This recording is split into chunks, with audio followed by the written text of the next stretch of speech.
Përshëndetje të gjithëve nga Enciklopedi Mjekësore. Jemi në muajin qershor dhe sigurisht në këtë muaj të ngrohtë të verës planifikojmë edhe pushimet tona, por ndryshojnë në një farë mënyrë edhe stilin e jetës.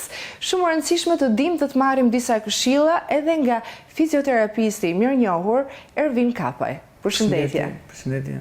Sot jemi këtu në klinikën tuaj, e cila ka disa vite në fakt që është në Shqipëri dhe ofroni shërbime të ndryshme dhe i vini në ndihmë të gjithë njerëzve që kanë problematika të ndryshme në trupin e tyre. Ju referohen sepse ju keni edhe një ekspertizë nga Italia. Ju falenderoj për këtë, doktor. Faleminderit. Dhe patjetër që do doja që sot ndanim edhe disa informacione për sa i përket muajit të verës, sepse shpesh herë mendojnë se në verë tani janë më të çlirët, kanë më shumë kohë për të lëvizur dhe i kanë vënë funksion muskujt, artikulacionet e tyre, por ndoshta nuk mjafton për të ditur vetëm kaq. Nuk mjafton sepse ne mund t'i vëmë në punë në mënyrën e gabuar. Kur shkojmë me pushime, kemi rutinë tjetër, që nga truri që relaksohet, po edhe trupi relaksohet. Duke relaksuar këto, edhe postura në ndryshon dhe mund ndodhë që të kemi dhimbje gjatë pushimeve ose pas pushimeve. Po. Se gjithë kjo nxehtë që vjen, neve mund të kemi vazodilatacion të anëve të gjakut dhe na bie presioni i gjakut. Dhe mund të ndihemi të lodhur, më të dobët, nuk përqendrohemi dot. Po ky ngrohtë ka dhe të mira dhe të këqijat e tij, sepse kur kemi një nxehtësi normale, muskujt tanë relaksohen. Po. Duke relaksuar, kemi një qarkullim të gjakut më të mirë, muskujt janë të qetë, nuk kanë tensione, lëvizshmëria është më e mirë dhe artikulacionet kanë benefite sepse kanë më shumë viskozitet, janë një temperaturë të mirë dhe ato zhurmat që ne ndjejmë zakonisht reduktohen. Një farë qetësie, pra.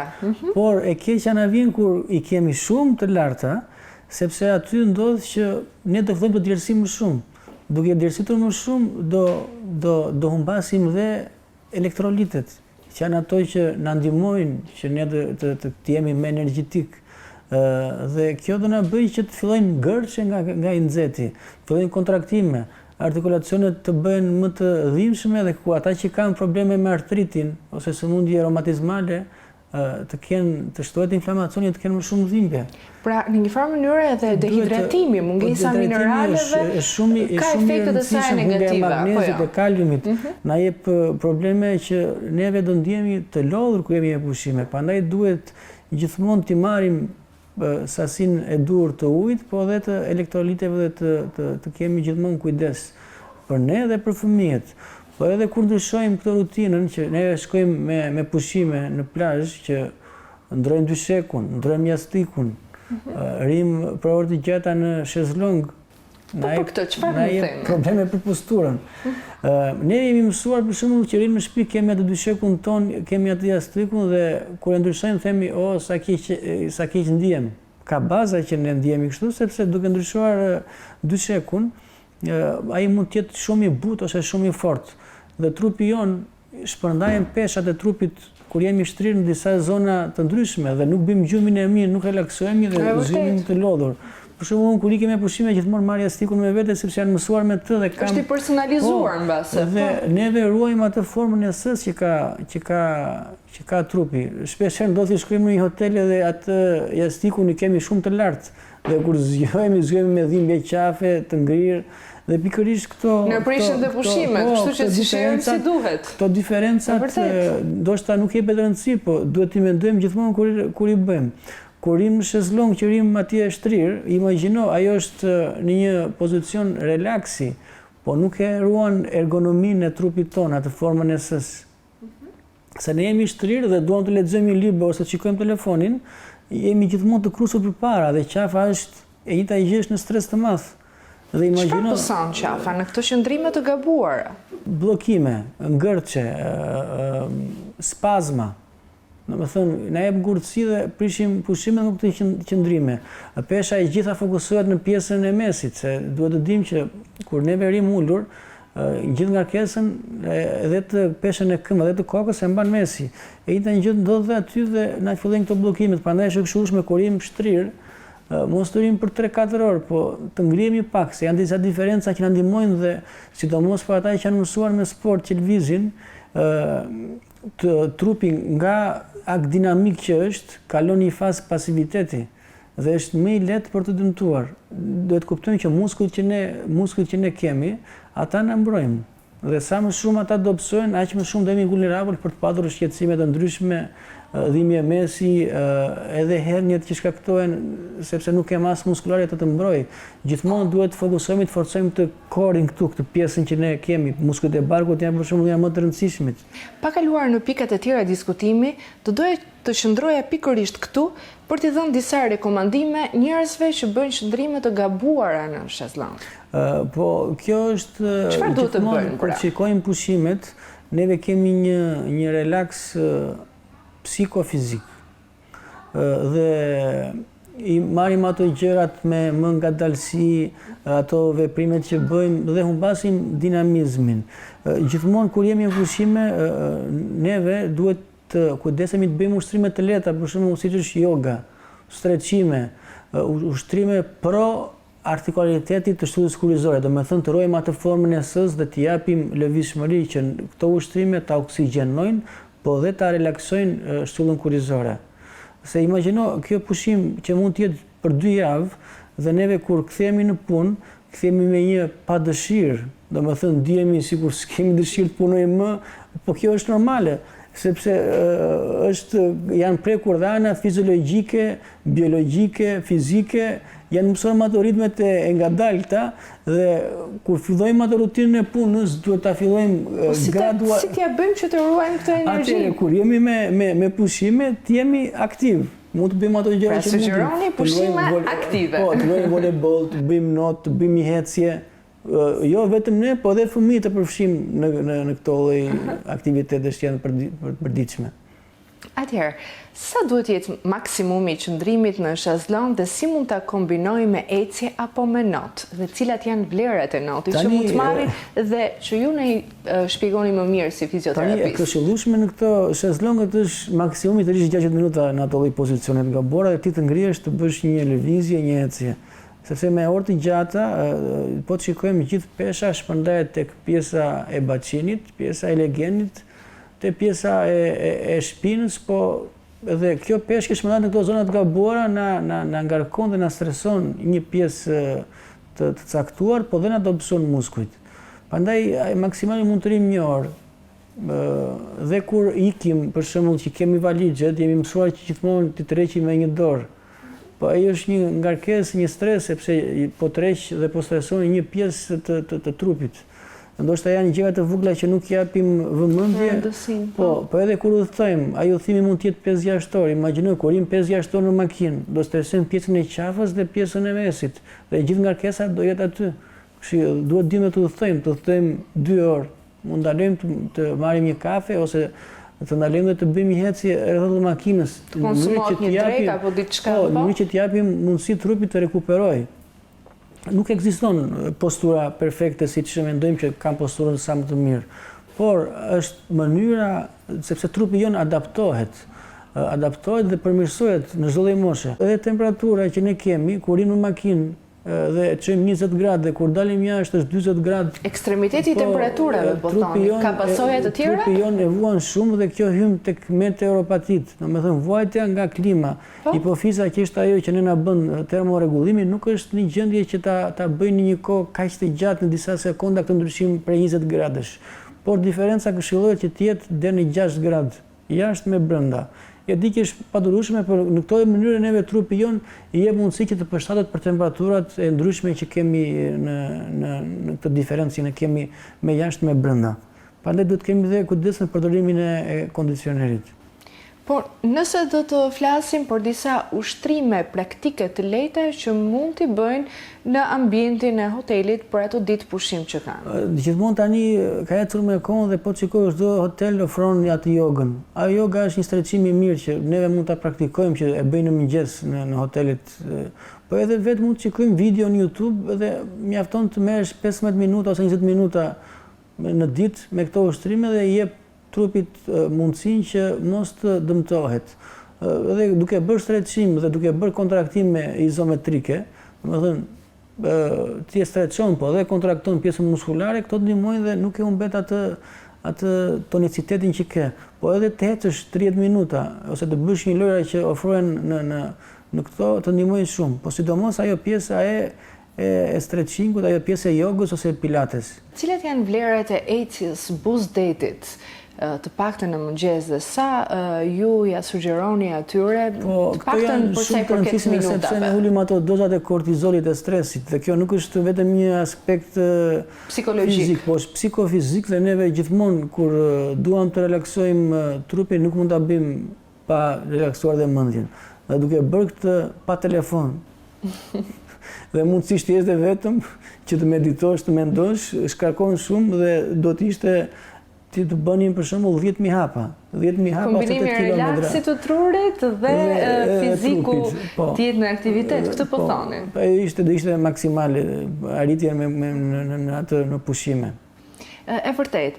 Edhe fëmijët ka rëndësinë e tyre gjatë ditëve të pushimit, pa diskutim që të ruajnë një fizik të mirë, të kombinuar me ushqimin, po patjetër që mos kenë problematika të shtuara dhe besoj prindërit më shumë vëmendjen e kanë aty. Po ju çfarë i sugjeroni atyre? Prindit, ajo që ne shikojmë tek fëmijët, sidomos është mirë kur janë në komunitet, do shtoja, që janë me shumë fëmijë të tjerë. Dhe të minimizohet përdorimi iPadëve ose telefonave, se ne gjithmonë kemi tendencën që t'i japim atë sepse ai është safe, është aty dhe nuk ka mund të vritet. Mendoj që kjo është shumë gabim sepse do t'i japim mundësi që fëmijët t'i japim atë lirinë. Ndoshta gjatë vitit nuk kemi mundësi sepse është në shkollë shumë i zënë me mësimet, por ne do të investojmë te pjesa motorike, televizja. Në verë dita është më e gjatë. Në plazh, në det ose edhe në mal ku vemi, duhet t'japim mundësi që ata të luajnë, po jo t'i kritikojmë, t'i themi mos e bëj këtë gjë. Neve duhet t'i mësojmë lojrat e ndryshme që ne kemi dhe të bëhemi pjesë me ta dhe t'i themi në qoftë se e shikom që po e bën gabim, t'i themi kujdes, t'ja mësosh si ta bëj këtë. Jo t'i jemi aty duke kritikuar, duke thënë mos e bëj, do vritesh. Të kryejnë instinktin dhe vetë kontrollin, po thoni. Instinktin, po të rrit dhe vetbesimin. Sepse duke arritur të bëj për shembull një lojë duke qenë aty, duke këshilluar, jo duke kritikuar, ajo ndihmon dhe duke u përfshirë në mënyrën si ta bëj, ndihmon anën psikosociale, domethënë si ai të integrohet, si të luajë me fëmijët e tjerë, si mos të dëmtohet, t'ia shpjegosh se ne zakonisht jemi shumë kritik ndaj fëmijëve, e kemi gjithmonë atë mos. Unë të paktën fëmijët e mi përpiqem që do jem pjesë me ta dhe luaj, t'i mësoj si në lojra uji, po dhe në natyrë. Dhe edhe po të vriten, është pjesë e jetës dhe do t'i japim kohë, sepse ajo lëvizshmëria që bën që kur që janë fëmijë 2-3 vjeç deri në moshë të rritur, po të shikojmë shumë fëmijë nuk din të vraprojnë, nuk din të vrapojnë, nuk din të luajnë, janë të limituar dhe janë gjithmonë ta bëj mos ta bëj. Dhe kjo do ishte shumë gjë e mirë dhe kontakti me natyrën, duke eksploruar, duke ecur në natyrë. Duke krijuar elasticitetin në trupin e tyre. Po, dhe elasticitetin po dhe di të kurojë veten e tij duke bërë një aktivitet në mënyrë sa më të saktë, sa më të shëndetshme. A mund të nisin ditën me disa ushtrime familjare? Po, fëmijët zakonisht është pak e vështirë që ti thuash bëj këtë ushtrim. Por duke luajtur dhe duke ecur për shembull për këmbët, se na vijnë shumë fëmijë që kanë këmbët e sheshta ose këmbët e arkuara ose kanë gjunjë në valgizëm. Unë u them gjithmonë tani që janë me pushime hecja në rër, sa më shumë kohë, lojrat në rër i ndihmojnë sepse të gjithë fëmijët lindin me këmbët e qullta, tendinat e dobta, muskujt, ligamentet. Dhe sa më shumë lëvizin në natyrë, aq më mirë është për ata sepse fillojnë forcohen dhe këmba merr pozicionin normal, gjuri merr pozicionin normal dhe forcojnë shllakurizore. Se po të shikojmë fëmijët ata që janë shumë të turpshëm, kanë një posturë që mblidhen para dhe krusen. Sepse çfarë bën është një lloj vetmbrojtje dhe pasiguri që ata kanë dhe kjo reflekton te postura. Dhe duke punuar, duke dhënë sa më shumë sport, sa më shumë lëvizje, të gjitha këto ndikojnë te anën emocionale dhe nuk janë ata fëmijët e strukur që tremben dhe kjo e reflekton në posturë. Kështu që sa më shumë sport e sa më shumë lëvizje, sidomos kur i bëjmë me prindrit janë edhe më të bukura. Qoftë edhe ushtrime të thjeshta, pra qoftë edhe ecje. Ato që kemi mundësi të bëjmë në natyrë, se normale fëmijët nuk bëjnë yoga, se nuk na ndjekin ato që ne duam. Po lëra në ujë, gjithmonë duke patur kujdes, edhe duke qenë në mbikëqyrje. Ju si fizioterapist, lojrat në ujë, noti, si ndikon në trupin tonë? Janë shumë të mira sepse neve duhet dim sa herë futemi në ujë dhe kemi një fazë post-operatore, kemi një hernie diskale, kemi dhimbje, zhduket dhimbja. Si ka mundësi? Se nuk kemi forcë graviteti në ujë. Dhe çdo lloj gjë që ne bëjmë, këshillojmë ujin në fazën akute, sepse aty do ndihesh i lirshëm dhe bën çdo lëvizje pa patur dëmtime. A ka kufizim me moshe nëse do të thonim disa lloj ushtrimesh në ujë? Jo, nuk ka asnjë lloj kufizimi, uji është sporti më i mirë sepse nuk kemi traumën. Nëse ne ecim bëjmë vrap për shembull, kur ecim vrap këmbë jon për të pasur me dyshemën dhe ka trauma që i reflekton në gjithë, aty nuk i kemi. Dhe lodhemi më pak sepse pikërisht për mungesën e forcës gravitetit. Dhe është sporti më safe, më i shëndetshëm pikërisht për këtë gjë. Si për fëmijë dhe të rritur. Cilat janë problematikat më të shpeshta që ju hasni gjatë sezonit të verës? Në Shqipëri mund të themi që ato që kemi më shumë janë qafa, problemet e cervikales, sepse vin këto ajri ftohtë ose e lëm gjithë natën atë kondicioneri ndezur dhe kur syhen mëngjes zyen me qafën e ngrirë dhe kanë spazma shumë të forta, shumë të dhimbshme dhe po ta shikosh pacienti shumë i trembur se thotë a do kthem pra me pushime. Ndërkohë ato kalojnë shumë shpejt me 2-3 seanca, po gjithmonë neve duhet të kemi kujdes me këto kondicionerët që hedhin këtë ajrin e ftohtë dhe na godet trupin dhe nuk e kuptojmë në atë moment, po të nesër mëngjes zihemi të ngrirë. Dhe pikërisht këto dhimbjet e qafës janë ato që janë më të shpeshta. Për kondicionerin, nga që ndryshojmë dyshekun, për jastikun që kemi, dhe ai shezlongu, sepse trupi kur i aty akumulon dhe ti nxjerr në ditën në vazhdim. Udhëtimet me orë të gjata, prandaj duhet kemi kujdes kur udhëtojmë dhe duhet dim të udhëtojmë. E vërtetë, gjithmonë me jastikmeve të po. Vërtet udhëtojmë, jo thjesht të nisesh me dëshirën për të eksploruar, por temi të shëndetshëm mbi të gjitha. Mua shpesh më ndodh që haroj jastikun për shembull kur vjen në hotel aty që marr personali dhe më mërzit. Dimri apo vera ka më shumë problematika të tilla? Do të mund të themi pra kanë problematikat e organizmit tonë, sidomos në profesionin tuaj, ka një instinkt të caktuar? Sidomos kur vjen muaji tetor, nëntor, dhjetor që është ky i ftohtë që ndjen klima, trupi ndjen më shumë ndryshimin. Por dhe vera nuk është më pak se shumë nga ne, si thash, abuzojnë me ajrin me kondicionerin dhe vinë me këto lloj probleme. Që nuk është se ka ndonjë diferencë për neve, por do të theksoja muajin të ndryshimit nga e ngrohta në të ftohtë jep më shumë probleme sesa kur kalojmë nga i ftohtë në të ngrohtë. Cilat janë rekomandimet e fundit që ju do t'i përcjellni shikuesve tanë? Ajo që do këshilloja është që kur shkojmë me pushime të jemi sa më aktiv. Sepse jeta është lëvizje, mos të jemi shtrirë me telefon, po të jemi sa më aktiv dhe të bëjmë sa më shumë lojra dhe të lëvizim që trupi jon kur kthehemi në atë rutinën e përditshme mos ta vuajë shumë këtë ndryshim. Se po ndetëm dhe kur të kthehemi do kthehemi është normale që të kthehemi me atë traumë që jemi melankolik me zi kthehemi në punë, po të japim mundësi që ky kthim në punë të jetë më i lehtë se sa ajo që përjetojmë kur jemi në atë stadin 0 të pushimit. Ju falenderoj shumë për këshillat tuaja. Faleminderit juve. Shikues të nderuar, ne do të ritakohemi në emisione të tjera me tematika të tjera të bukura, interesante për t'ju informuar dhe ndërgjegjësuar për një shëndet të mirë. Bashkë mirupafshim.